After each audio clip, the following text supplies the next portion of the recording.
Well, I guess Jake isn't here today, so it looks like it's just me. Hey guys, it's me, Crabcrab, and it's been a long year, okay? There were lots of movies, TV shows, and YouTube videos that came out this year, and we watched all of them. I watched every single movie and TV show that came out this year, but the thing is, we're only going to talk about some of them. And this isn't the Captain Marvel review, okay? I did actually watch everything I'm going to talk about this time. I might talk about some spoilers, but I'll let you know. I'll let you know when I do. We'll give you a heads up, alright? Isn't that right, Jake? Oh, really? Alright, let's talk about Five Nights at Freddy's, okay? This is a movie based on the hit video game franchise, and this movie is a movie I was waiting for a pretty long time. Like, I remember when they announced it way back in like 2015, and I was a really big fan of the games when I was like 14. So seeing this movie was pretty exciting for me. I've been waiting for this one for a while. The movie is about a person who gets a sketchy job as the night security guard at a Chuck E. Cheese like animatronic restaurant called Freddy Fazbear's Pizza. And as he works there, spooky things start happening, and it wasn't that good, to be honest, unfortunately. I mean, it was fucking awesome, don't get me wrong. Seeing it as a fan, it was awesome. But if you're just coming into the franchise as someone who has no idea about the games or the expansive lore of Five Nights at Freddy's, you're probably gonna think it's like really weird, like it's a pretty bad movie. This one feels like it was made mainly just for the fans, but I felt like it could have done some things better. Particularly, there's this character who's in the lore, okay? William Afton, and he's like the main antagonist of the franchise. He's the owner of the Freddy Fazbear's Pizza, and he's the person who created all of the animatronics. And he had like this suit. It was like a half animatronic and half costume character that you can wear. Like the ones they have at Disneyland. Basically, it's like you can plug the suit into the animatronic stand and it would make all of the machinery come into place so it can start doing its animatronic things. But in the lore, what he would do is, like during the birthday parties of the children, he would lure some of them away and kill them because he's a serial killer. I don't know. But one day, he was wearing the suit, but then the animatronic mode turned on while he was still wearing it. And, like, it impaled his body, and it turned him into this, like, mechanical walking zombie that kills people.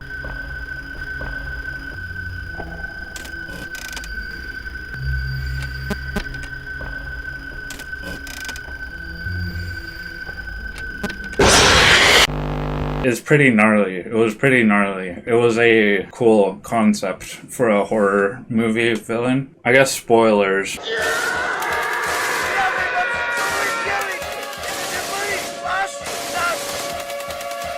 But they have that scene in the movie, but in the movie it's kind of lame. Like I felt like I could have been better. It was still the best scene in the movie. That's the one. Like watching that in the theater was like when Captain America picked up the hammer, but it still could have been better. It could have used more screaming and more gore. I mean, it is PG-13. It is a movie for kids. Like to all the Five Nights at Freddy's fans who are like, no man, this game isn't for kids. It's not. It's super dark and disturbing. It's for kids. I'm sorry. I disagree. Five Nights at Freddy's is definitely a kids franchise. I think it's horror for kids. It's like Goosebumps. So I don't know. They couldn't have made it like rated R. That character though, the like mechanical zombie, like for real, I just think it's such a cool concept for like a horror movie villain. I thought like if Five Nights at Freddy's was a movie franchise that came out like in the 80s or whatever, William Afton, he would be up there with like Jason or Freddy Krueger or, these like mascot characters. And that's what I used to think, right? But the truth is, Five Nights at Freddy's, it already is its own franchise. It already is one of the most defining horror franchises of this entire generation. And I think already, people in the future are going to look back at this franchise in the same way they look at the Halloween movies or the Scream movies and whatnot. It's its own thing. There's also some cameos in the movie that made people in the theater go totally wild. That's one I'm just not even going to spoil, but I mean, if you probably know who it is already, but that was really awesome. And the ending song, during the credits, they play the song made by the Living Tombstone, the Five Nights at Freddy's song, was awesome also. Like, he totally deserves to be there. And when I was just watching the credits, I was thinking, I wonder if in the future, people will listen to that song at like Halloween parties the same way they listen to like the Ghostbusters theme song. If they don't do that already, I mean, that would be a pretty cool, like, I can just imagine people chanting Five Nights at Freddy's. That would be a cool Halloween party. Anyway, I guess the movie, it could have been better. There were a lot of plot threads in this movie that don't really go anywhere, and there's not really a conclusion or explanation, and hopefully they make a second movie. This one, it could have been better, and it deserved to be better. But it was definitely the most enjoyable theater experience I had this year, for sure.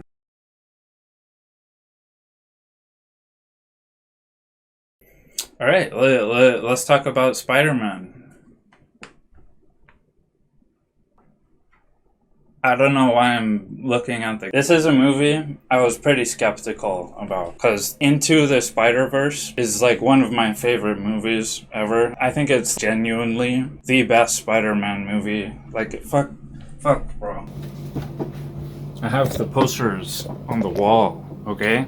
I have the posters on the wall. So when I heard they were making a sequel, I was pretty skeptical. I was thinking they shouldn't make a sequel. The first was a great movie that stood by on its own. They didn't need to make a sequel, but I'm so glad they did. Dude, this movie, it was really good. It's not perfect. I had some problems with the movie, which I'll get into, but even after all of these other movies came out that tried to copy the Spider-Verse style, like Arcane, Puss in Boots, Mitchell's versus the Machines, this movie still blows everything else out of the water. Like, visually, it's fantastic. Really cool looking movie. The story and the character work is really gripping also. The movie, it's a bit slow in the beginning, but I'm glad they took their time with it to develop our characters more. I've seen some people complain that this feels only like half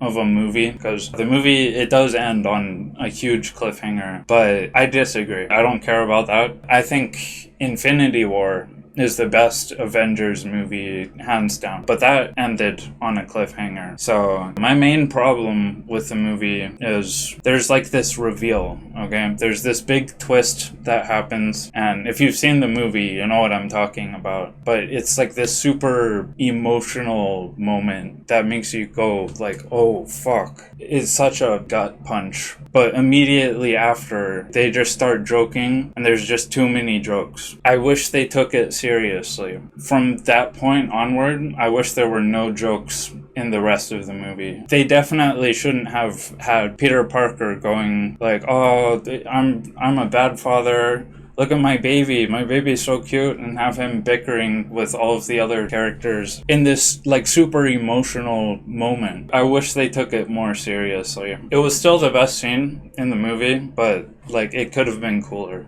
And it's weird, because for the digital release for this movie, like when they put it on streaming, they made all these really like questionable changes to the movie that I think even make it worse than the theatrical version. but none of them had to do with that scene or the tone. But whatever. Overall, this movie was fantastic. It was probably one of the best ones that came out this year, for sure. I still think the first one is better, but I'm sure by the time the third movie comes out, this will be the best Spider-Man trilogy probably for the rest of time. Yeah, it's just really, it's good shit. I like this movie. So let's talk about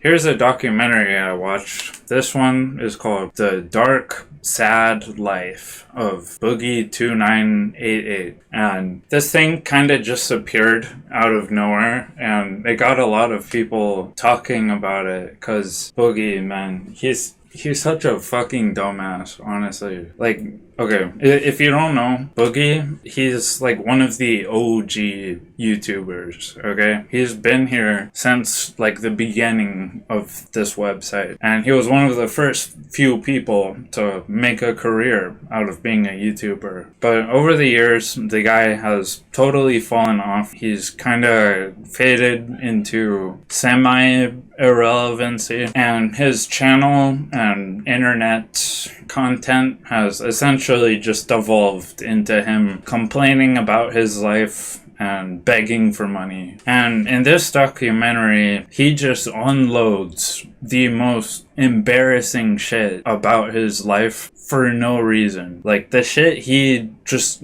gives up to this random documentary filmer is shit that you could torture me, you could fucking waterboard me, and I wouldn't tell anyone that.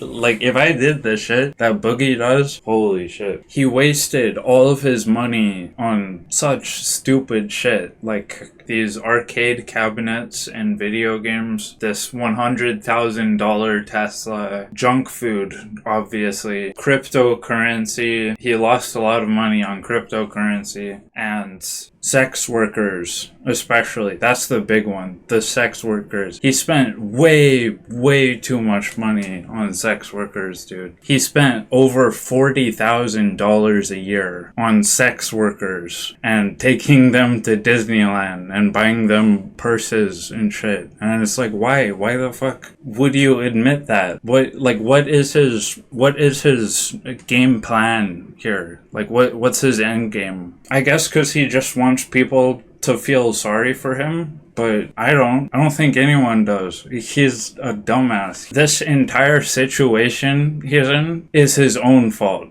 entirely. He just makes a series of terrible decisions. He can't find a normal job because of all of the shit he said and did online, and he can't pay his rent. He's super obese.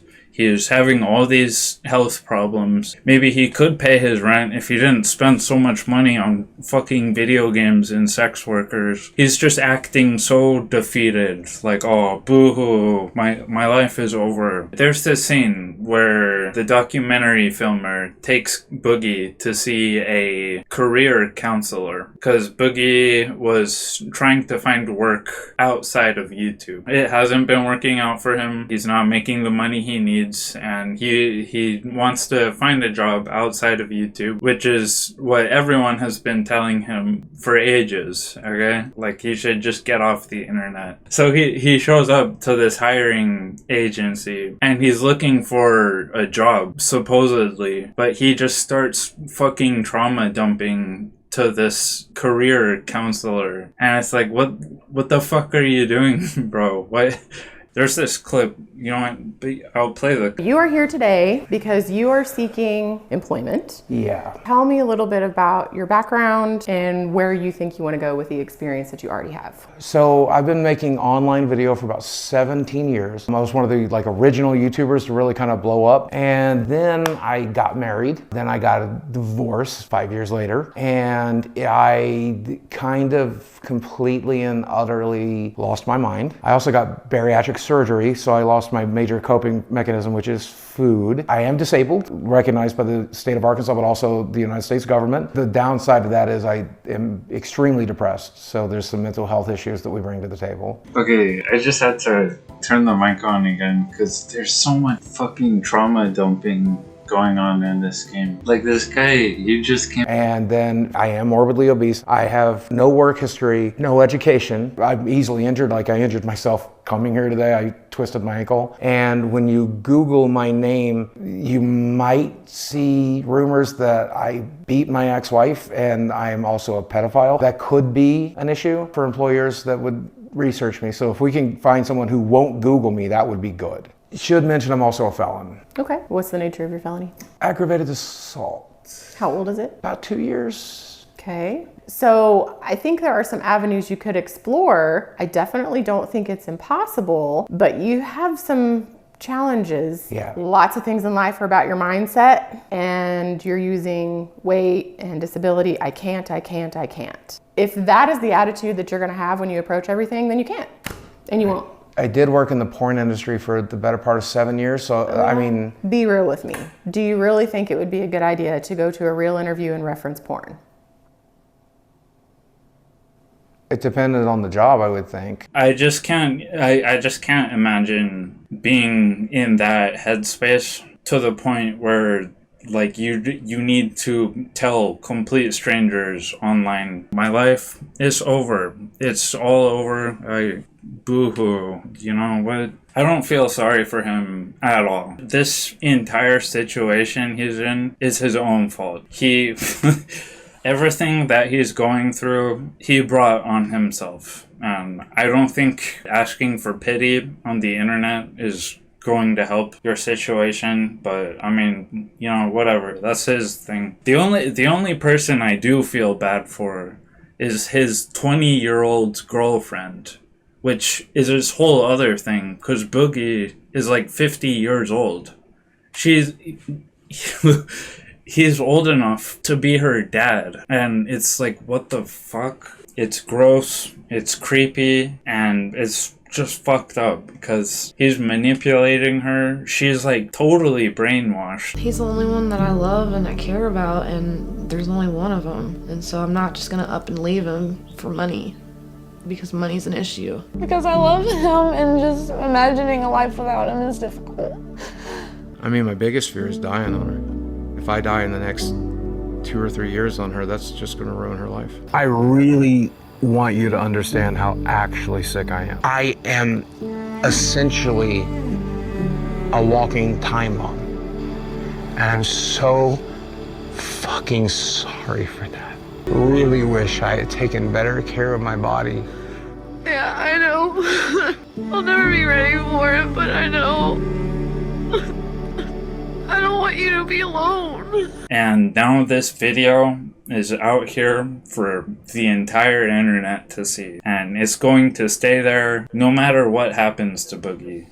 You know, this, I can only imagine, but this is the kind of video that will haunt you for the rest of your life. Mr. Beast gives money to black people. It's just sad. It's just fucked up. I don't think I've ever watched a documentary that made me say, what the fuck am I watching this many times?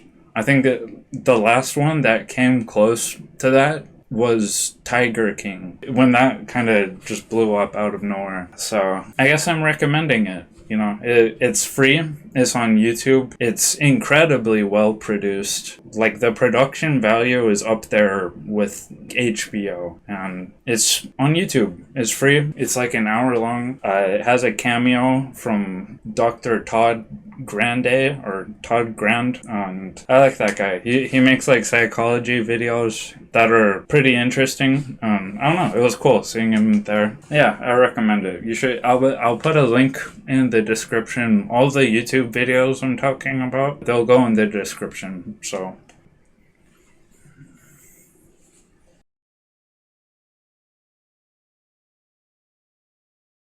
let's talk about something that isn't from 2023. I know, what a twist. Sometimes in life, we just have to watch things that didn't come out this year. Legion is a 2017 TV show that takes place in the X-Men universe. And it's about the titular character, David Haller, who is a drug-addicted, schizophrenic, psychic mutant with multiple personalities. And the first episode is about how he breaks out of a mental hospital. This show is fucking crazy. It's a psychological thriller. It's a show where you're constantly guessing, is what we're watching real or is it all in his head? Who knows? It has like some genuine horror elements to the show. It gets pretty creepy, you know? Throughout the show, he gets stalked by this fucking creepy entity that only he can see for some reason. And ultimately, that's what the story revolves around. And finding out the truth about who he really is and his relationship with this other mutant girl. Although it's never, like, explicitly stated, this show does take place in, like, the X-Men sort of world where there's mutants and whatnot. I think to watch this show, you'll have to at least know what X-Men is about before going into it, because otherwise you're going to be pretty confused. Well, even more confused than the show wants you to be. Because, man, I mean it when I say this show is fucking weird, bro. Watching this show is like having an acid flashback. There's a lot of stuff that just sort of happens that's going to make you say, oh, okay, I guess this is where the story is going. I don't want to say too much about it because I think it's best going into completely blind. I mean, if you know what X-Men is anyway. I'll put it this way. Whereas other superhero movies and shows, they always have like a big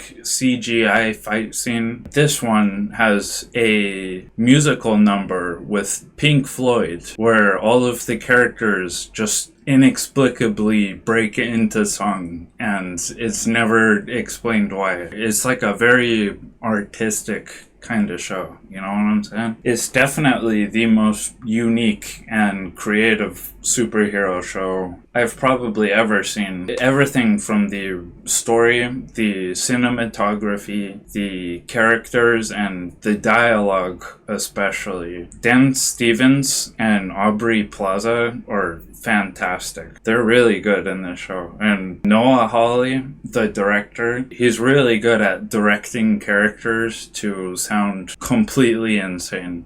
Hey, would you come? Hold on. It's lady stuff. They've got this candy bar. It's new. I saw it on TV with nougat and chocolate and like this crispy wafer. If you could buy one and like mail it to me. Then there's the practical effects that the show uses also. Some of the scenes in this show are gonna make you say, how the fuck did they film that?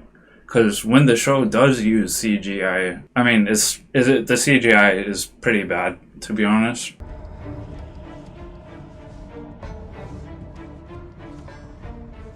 I will say that the pacing of the second season grinds to almost like a complete stop, to the point where it's honestly kind of boring. I didn't really like the second season very much, but from the second the third season starts, it goes in this.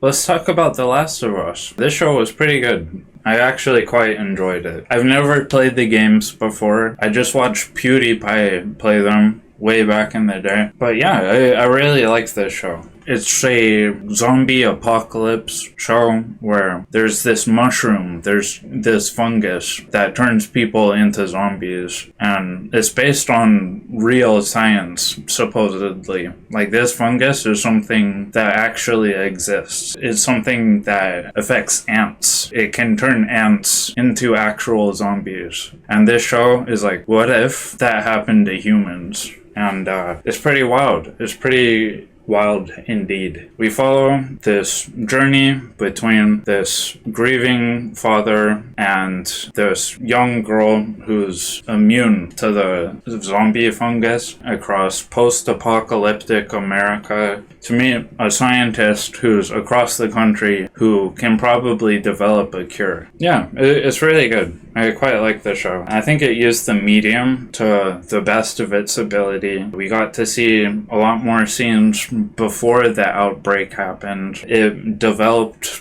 the backstory of other characters that we never got to see before. It made some changes to the plot to help fit the medium better, and I think there was stuff in this show that it did better than the game, but there's also stuff from the game that they did better in the game. I think even if you've played the games, it would be pretty enjoyable for everyone. For people who don't play video games, this is a great way to watch the show. It's like Last of Us for your parents. And yeah, it's pretty good. I really loved the casting and performance of Pedro Pascal and Bella Ramsey. Their chemistry in that show is great. Apparently, they were told that they can't watch or play the games, so they would bring their own take to these characters, and I thought that was the right choice. It was pretty interesting. Overall, I can't say for sure what is the best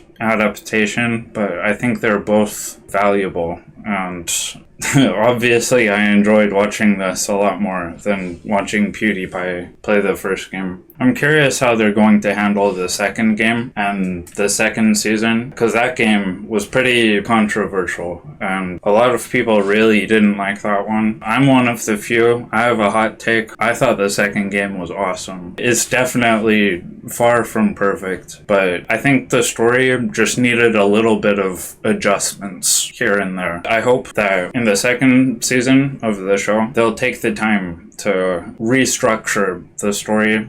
You know, I actually think the story and themes that Last of Us 2 was dealing with would work much better as a TV show than a video game. It's hard to talk about why without, like, spoiling it, but this show, it has an opportunity to make a really good second season, and I don't know, I'm just excited to see what they do. Anyway, solid good. I recommend watching it.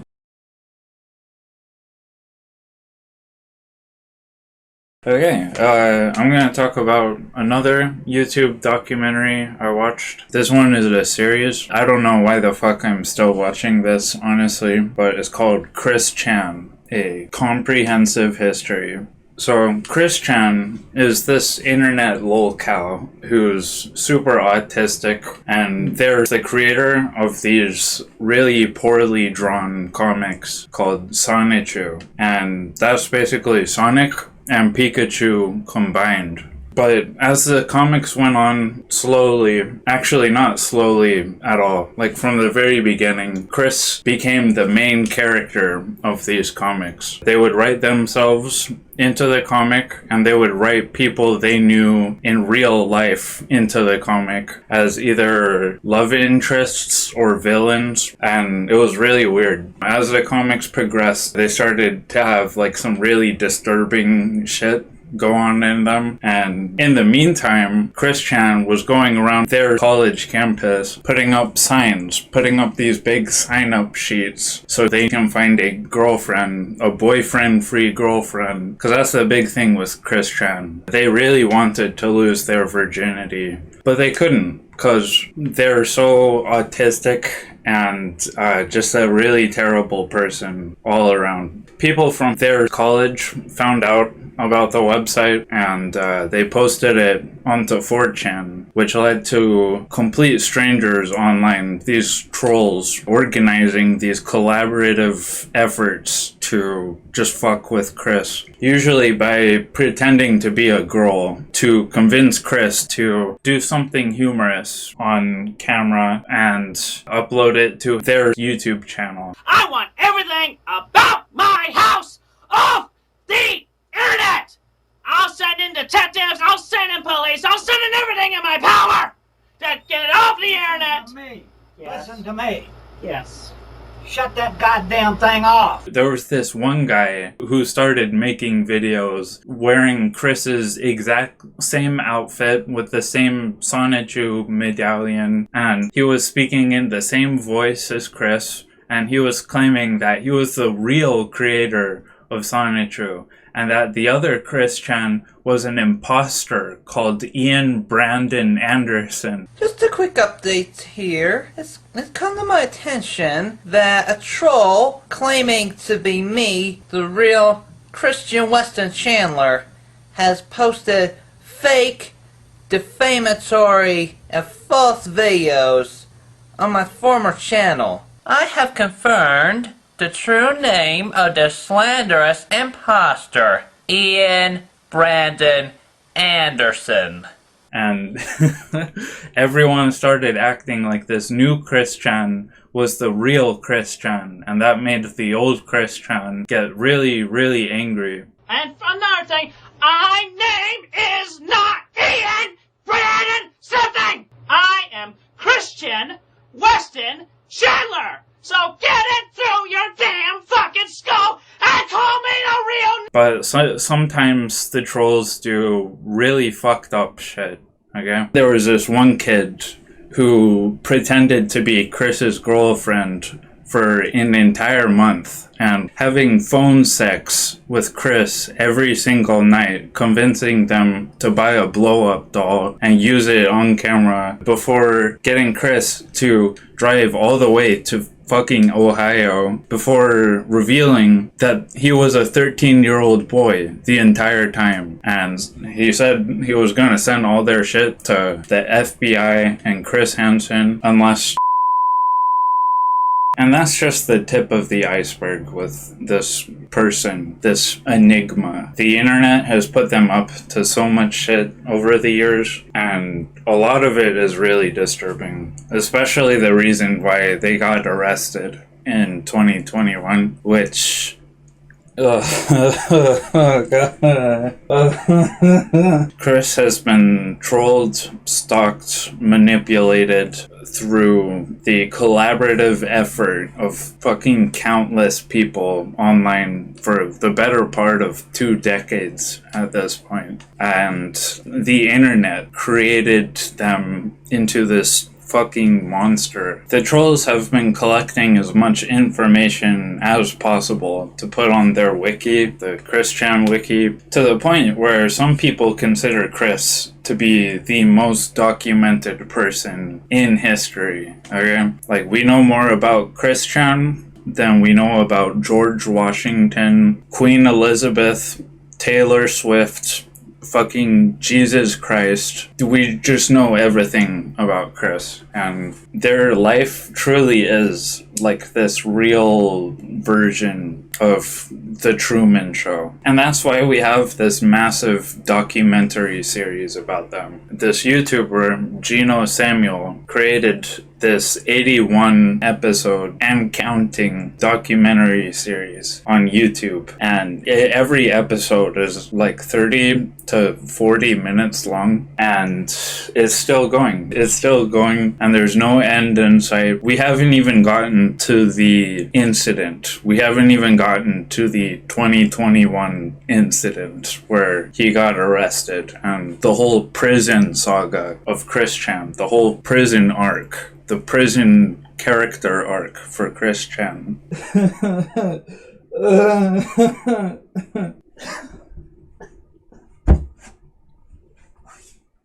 Fuck! Fuck! Fuck!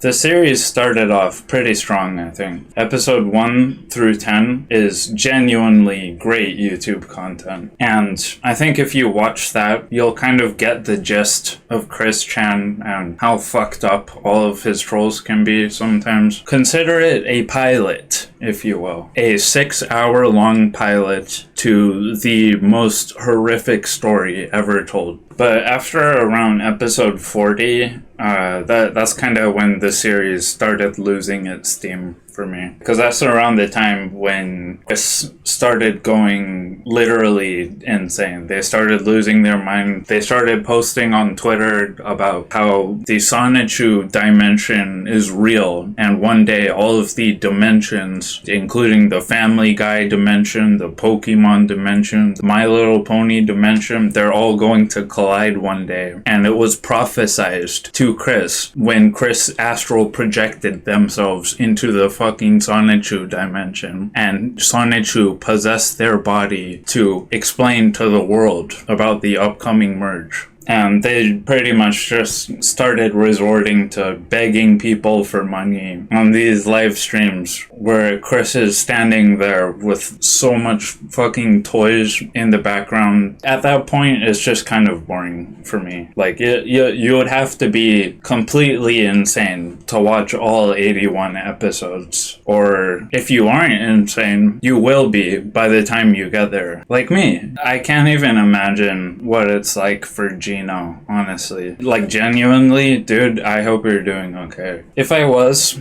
to offer some critique, I think a lot of the Twitter arguments that Chris gets up to could be cut to save time for the documentary, because Gino had to cut a lot of the more disturbing shit that goes on in Chris' story because of a YouTube terms of service. Like, some of it genuinely is too fucked up for YouTube.